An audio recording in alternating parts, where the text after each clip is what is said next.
Hey, what's up? I'm Joel Madden, and this is Artist Friendly.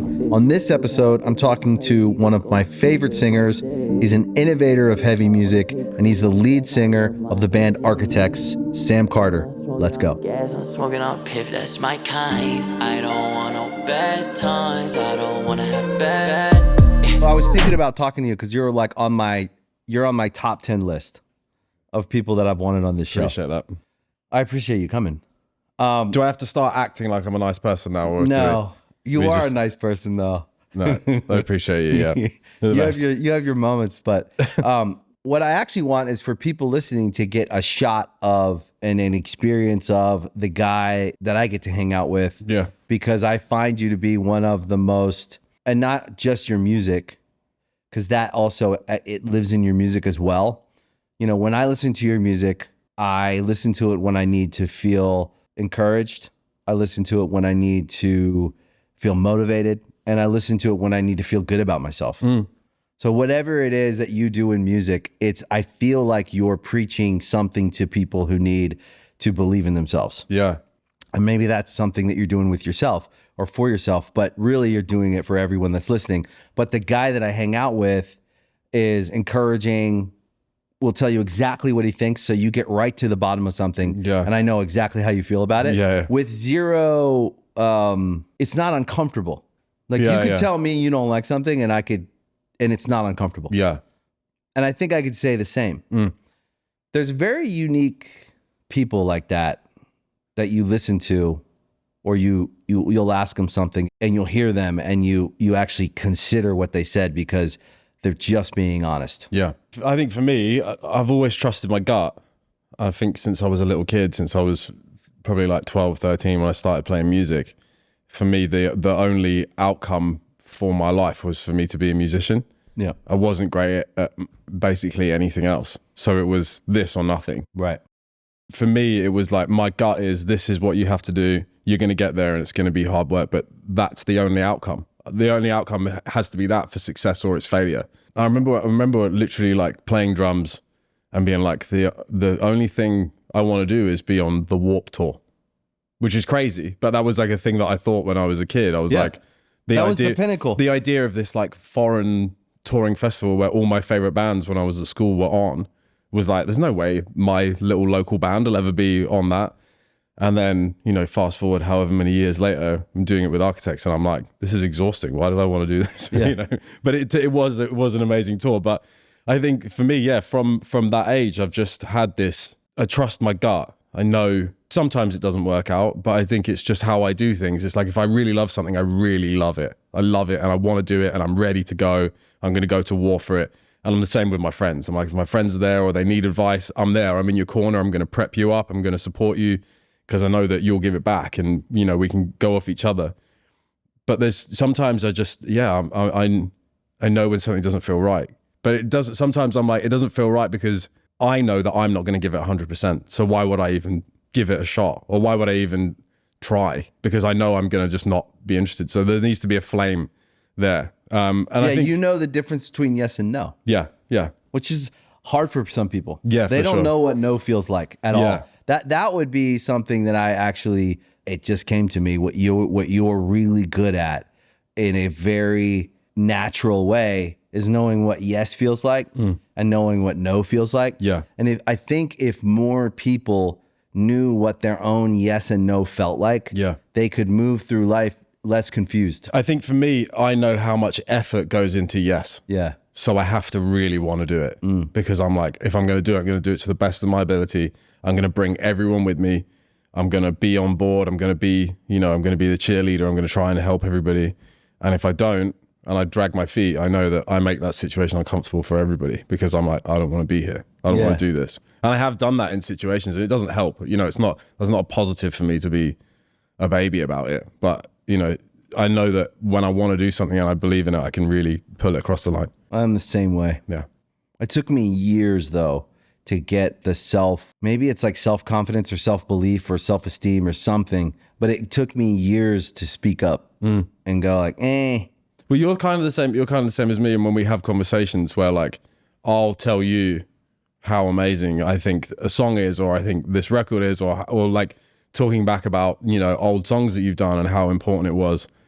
And you're like, yeah, cool. But you turn it around on me. Like, you can't take the compliments. Yeah. I really struggle with it because I'm like, I don't believe that about myself. So I'm like, I just want to talk about, I don't talk to myself the way that I would talk to you about what you've done, and I think you're the same. So that is actually, I was wondering, and I wonder sometimes so again, me and Benj were talking about you last night, and we find you to be like a guy who's always optimistic, always encouraging. Sometimes, yeah, for other people, yeah. For us. Yeah. So think about it. You've been on a ride with us now for some years. Yeah. With like not only our band, your band, our company, which Architects is what I would say. We always look at Architects as at MDDN. There's a spirit you guys have in the band. We've always said it. Like, what would Architects do? We say that all the time. Yeah. When we were setting up the GC record, we're talking about this new GC record, and we're like, what would Architects do? Well, they would just do this. They would do what they feel. Yeah. They wouldn't ask. They wouldn't have a committee. They wouldn't second guess themselves. They would try to get to the best answer with their team, whoever's relevant to that conversation. They'd make a decision and then they would go. Yeah. Instead of, when you bring too many chefs in the kitchen and everyone's second guessing. Everyone's got their ideas. I think the good thing with Architects is like we all kind of know our positions within the band, and we all trust each other to do what we do. I think that's really important, because if you have too many ideas and too many people throwing things forward, it's never going to work. But we all have like the kind of greater good idea of what Architects should be and where we want it to go, and we all just push that together. But we let other people be the voices for it, or be the figureheads, because especially me and Dan are very vocal about the band and what we think, and we both feel really passionately and intensely about the band and about a lot of things in our lives, right? So I think Ali and Adam are just like, we're gonna let them do their thing where they need to be crazy and blow off some steam, but we know that they're gonna get us to where we need to be. And we're lucky that we have each other. I think we've always been that band that has just kind of moved around like a group of sheep. When we first started touring, bands would be like, it's funny because I see you walking around the venue and it's just like the four of you, the five of you. And it's always been that way. When Tom was here and when Josh was here, and throughout all ilks of the band, it's been a tight unit. It's funny. We're all so similar. And I think actually now with the four of us, Adam's been with us since just before Lost Forever. He did a tour of us around the world. We did 100 shows called 100 Days, and it was just before we signed to Epitaph. And we've just experienced so much together, but we just know how much this means to us. And it's not really like about money or success or whatever. It's just like, it's how we go to sleep. I always say it to Dan. I'm like, we got to get this right, because that's how I go to sleep at night. Yeah. Even like with coming out here and things that we've been doing, I'm like, we got to get it over the line. I'll do it. I'll go, because it's how I sleep. It's how I feel like I've done everything I can to make this be as good as I think it could be. That's the thing that I think that you guys have when I watch, which I learn from, is a natural ability to make a decision based on how you feel, on your instinct, and not second guess yourself. Yeah. And what's important to you is important to you. That's actually the key to it. Yeah. Because when I see your band, when you could say like, okay, you're coming up your 11th album. Yeah. 15 years. Yeah. Well, I've been in the band for 15 years now. I think maybe a little bit more. Right. I think Architects is around nearly 20-ish. Right. So because it was like Tom and Dan's school band. Right. Like it's the first, when you like first start and you start doing like covers or whatever, like this is the same kind of band from that moment, Yeah. So 2 decades. It's been a minute. Yeah. And Architects today, bigger than it's ever been in the world. Yeah. But it doesn't feel like that's a metric you guys actually hold as like, it feels like you guys make decisions for each record and your vision is what it is, and you guys organize around that, and then you go into the world and you're Architects and you do what you do. But then the other on the outside of it, you watch and you're like, okay, 2 decades in, this band is bigger than it's ever been, a new band to some people. Yeah. And making important music. If you look at the state of heavy music, I would say, and I always say this, you don't have to say it about yourself because I know you won't. I would say you guys are one of the most important bands in heavy music. You've pushed the envelope of what can be, what can exist in the sense of how many people can listen to it. Yeah. Right? Because 10, 15, 20 years ago, music with people screaming was not accepted by a larger audience. No. Certainly metal music was big in certain ways, but it was, but you guys have pushed the envelope of the intensity of what can be considered a big band, right?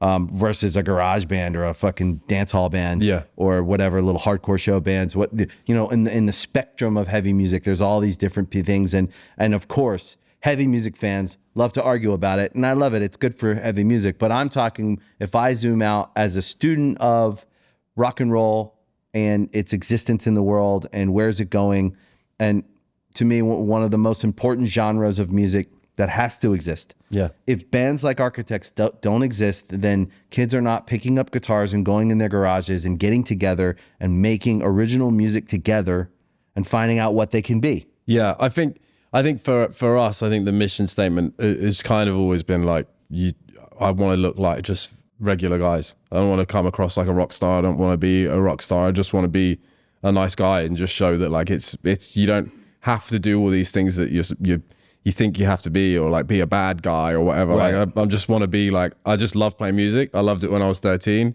and it was my way of like creating some kind of success for myself.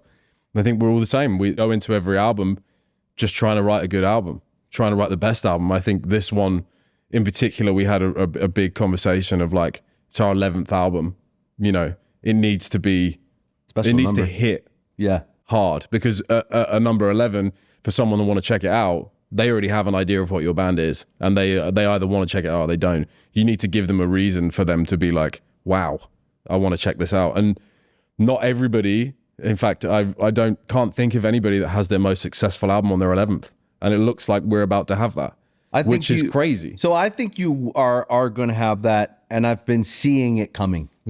Right? It's not just stadiums with Metallica, Yeah. or it's like all those things that lead up. Yeah. And all those are a product of the records that came before. Yeah. So it's the effort. It's like the idea that if we put forth effort and do our best try and are honest about that. So that's the other thing I love about you guys. You're cool because you're actually trying to make the best record you can. Yeah. You're not saying whatever, we don't Yeah. care. Like the rock star thing is kind of like, I'll do this in my sleep. Right. Yeah. And actually the honest thing is like, no, I'm actually trying my hardest here because I want to outdo my last one. Yeah. And actually the people that listen to my music, I care about them. Yeah, I think want with 'em- us as well, we can like, I think it's kind of a British mentality of being able to point the finger at yourself as Yeah. well, and just go like, yeah, we tried on the Yeah. last one. Maybe it didn't connect as well as we wanted to. We tried. There was no bad intention. We didn't do anything different to how we normally do, but we can always go, when we know we've not done what we wanted, we can go, yeah, okay, we'll just learn from it. Yeah, We're not hard on ourselves. You We're guys hard are on very ourselves. British like that. Yeah. We're Brits. down. We're like, Yeah. oh, give us a reason to like actually be happy. You know, Yeah, like, yeah. but I like it. I think it's a driving factor in why we're still here and why we do what we do.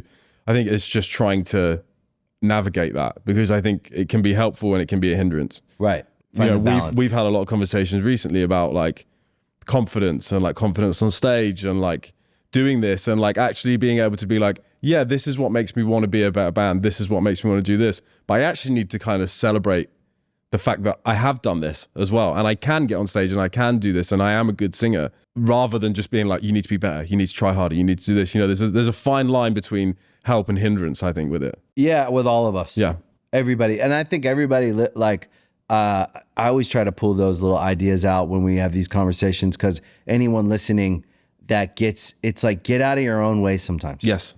And you know what? Also, like, give yourself a pat on the back when you went out on the fucking stage. I didn't even know how I got myself out on stage to start when I first started, because I was shy and I had a low self-esteem. Yeah, yeah. And half the battle is literally taking the steps onto the stage. yeah, and I didn't think I was good enough. Yeah. And then you get out there, and of course, this comes with all art. There's going to be a bunch of people that like you, and that's great. And you're like, oh my God, I did something, and they like it. And then there's going to be people making fun of you. Yeah, yeah. And that's just how it is. Yeah, It's it like is, yeah. talking shit. It is, yeah. And But in the early days, it was hard for me because I was susceptible to that because I had that low self-esteem. Yeah. And then what I had to learn how to do was find what I actually liked about myself. Yeah. Which is very hard. And you have to find that sort of youth-like, childlike energy of like, what would Sam when he was 13 do when he was walking on this stage? Would he be up the night before worrying about what his performance was going to be like? Would he be like, oh, I'm so worried I'm not going to be good enough tomorrow? He would be like, I can't go to sleep because I'm so excited to go. Can't wait. So I think like coming into this sort of year and this sort of album tour, I'm just trying to bring that kid out with me more to be like, you did it. Yeah. You're here. You've done the hard work. This is the bit you get to enjoy. Don't get in the way of yourself at this point. You've written the record. Go have fun. No one wants to see someone on stage freaking out, critiquing themselves. They want to see you go and have fun because you're there Friday night. Yep. You're there Saturday night. You're there party. You're there like escapism. Like even if you're not perfect because you're human, they still want to see you smiling and having fun and trying to show that you love this thing, which I do more than anything. And I think my sort of mission statement for this year is just smile more, have more fun, because you get in the way of yourself. Yes. And say that you love stuff. Like my go-to thing my whole life with the band and with myself, you know, I'm so worried. I've spent so much time worrying about coming across as arrogant or big-headed that when people like ask me about the band, I'm like, yeah, it's cool. Right, next, tell me about your job. Like, how was your day at work? How was this? I don't want to talk about it because I don't want to be like showing off. And like, actually the work that I've done this year, I want to be like, yeah, I am excited for this tour. I love my band. Yeah, I love my band. I can't wait to go on this tour. I can't wait for this release because I've given it everything. And I think, you know, the amount of times I've told myself, just ask someone else, like, don't talk about yourself. Your brain starts to react to that where you start pulling the excitement out of your life. So yeah, this year I'm trying to bring that kid with me and just be like, I'm ready to go, which is fun. It's a fun way to live. I think you get more out of life that way. Yeah. We see you as like the guy who you encourage people. Like when I'm selling you, like, we're working on this thing. And you're like, oh, fucking great. Yeah, yeah. And then it makes me feel like, oh yeah. Yeah. We should make an album. Yeah. You know what I mean? You should, yeah. And you should play a show. Yeah. I'm like, how we're going to do it? And you're like, yo, you should fucking do that. Yeah, exactly. And that's the energy you give in your music too. Yeah. Because I tell you, every now and then I'll text you and I'll be like, yo, just fucking ripped a workout.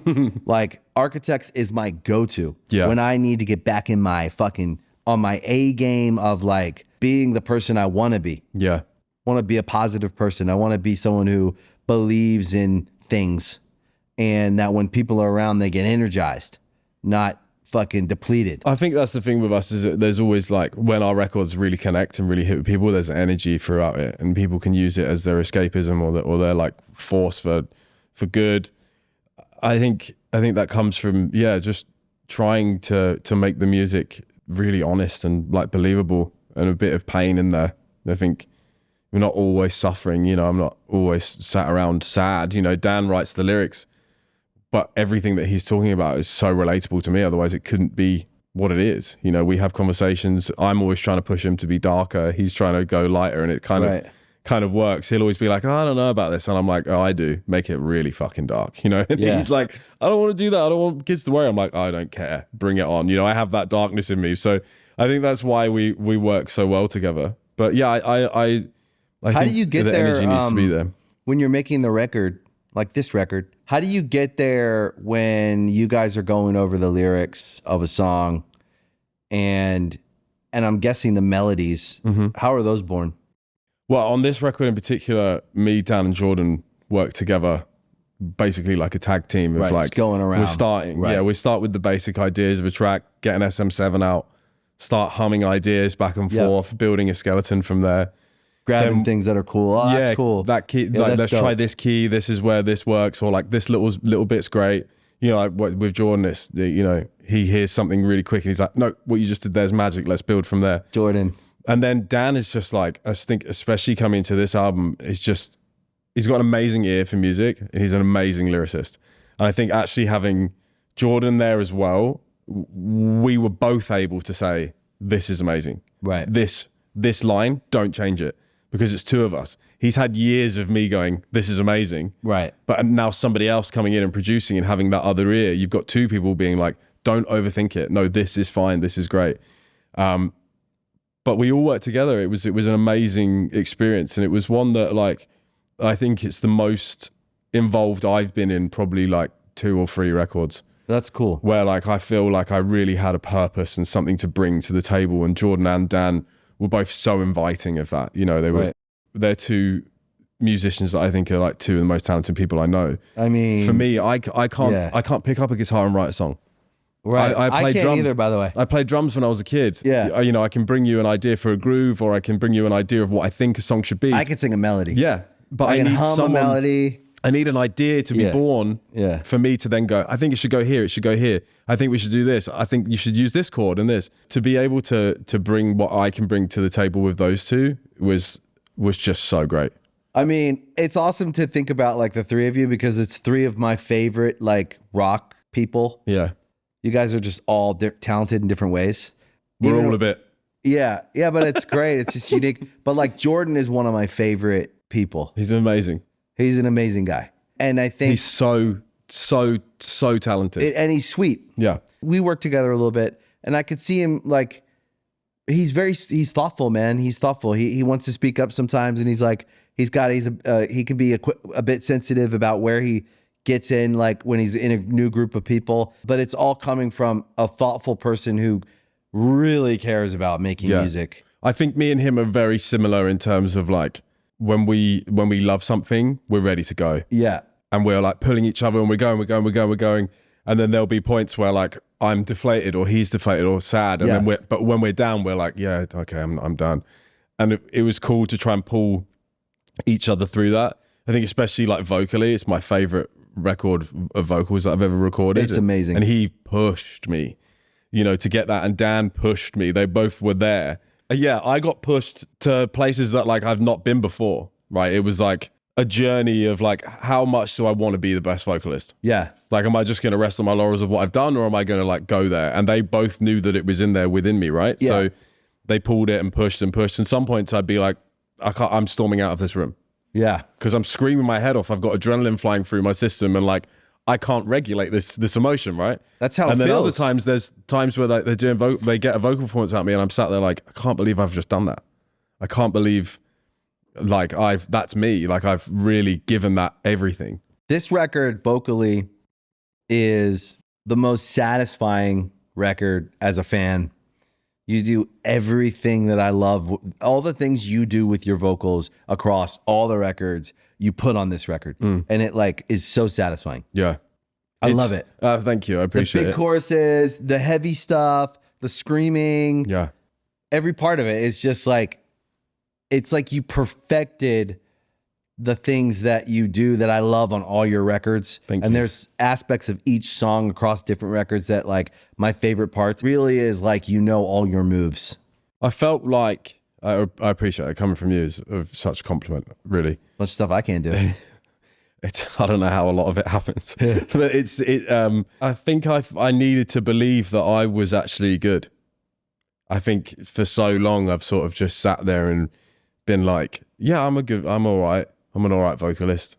I do the job, you know. Postman goes and delivers post. I don't need a pat on the back for it, you know. That's what I need to do. But actually, I think this time it was like, no, I'm done. Like I'm done. I don't want to just be like, okay. I'm like, I can do everything to a good standard, and I know I can. And I've worked with my vocal coach. I've worked with Jordan. I've worked with Dan. It's like, just go and put in all those years of hard work and actually show that you really believe in yourself. And yeah, they both got that out of me. And yeah. So it was a little bit you and a little bit working with them. Yeah, I think it was just the right time. I think it was, we all had something to prove. I think Jordan had just come out of the situation of not being with Bring Me. We're on our 11th album. We want to prove it. I'm coming in wanting to show that it's our strongest album. And then together it was just like, okay, let's go. We're all pushing it up the hill. We're all getting it there. I thought it was a really, really cool decision that you guys decided to collaborate with Jordan and make this record. I was also, it felt like more than friendship. I mean, obviously you guys are friends, and if you know Jordan, you love him. He's just so talented and such a good guy. Yeah.